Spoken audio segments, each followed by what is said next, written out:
I'm Wayne Diorio from Scholastic Administrator. Last year, a blind survey was sent to teachers to get their input about education reform. 40,000 responses later, Primary Sources is one of the largest teacher surveys ever conducted. Today, we're pleased to have two of the driving forces behind the project, Scholastic's Margery and Gates Foundation's Vicki Phillips, to talk more about the findings. So our reason for doing Primary Sources was because we wanted to put teachers front and center at the debate on education reform and helping design solutions. And not surprisingly, they have some strong opinions about some real solutions. And when Gates came to Scholastic with this big idea of let's go to teachers and ask them what they think about reform, we were really excited about the idea. We're in communication with teachers every single day. We're probably in 90% of the classrooms in America, and we just thought this would be a great marriage. Gates' drive to hear from teachers and our ability to reach teachers. It's been a good partnership. You know, the response to the survey was terrific. We heard from 40,000 teachers. They represented every kind of school we have in this country. They represented charter schools, public schools. They represented every grade level, every state. They represented every kind of community.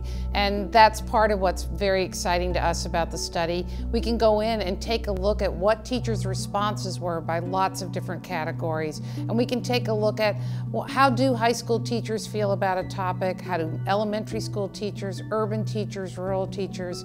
This is really a landmark study looking at enough of a population of teachers that we can take the temperature of just about all the different segments of teaching in our country. You know, teaching can be a pretty isolating profession. Teachers are in a classroom all day with their kids, but we found that teachers are very much engaged in the conversation about having common standards across the United States, and overwhelmingly they thought that having common standards would support driving achievement in our country. You know, we asked teachers about a number of factors that could contribute to retaining effective teachers in the classroom. And honestly, pay for performance came out at the bottom. We heard teachers say that they're concerned about how they would be measured and concerned about having one data point that would determine merit pay. But we also heard that teachers were worried about merit pay creating a sense of competitiveness among their colleagues in the building, when one of the things that came highest on their list for retaining effective teachers was more time for collaboration.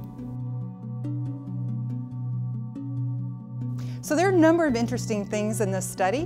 One is that teachers love actionable data, that they actually like knowing what's happening with their kids on an ongoing basis so that they can make adjustments in their practice. Two is how clear they are about the tools and supports they need. For example, a supportive principal trumps more money every single time. They're far more interested in digital media than they are in textbooks, as well as their stance on common standards, wanting to make sure that what's good at their local district and school also reflects what's good for us nationally and globally. You know, I think it's interesting that sometimes we think teachers aren't paying attention to what's going on nationally and globally, but the truth is they are. And like others, they see that high school is just not simply high enough anymore. That to really have a viable family living opportunity in this country, you need more than a high school diploma.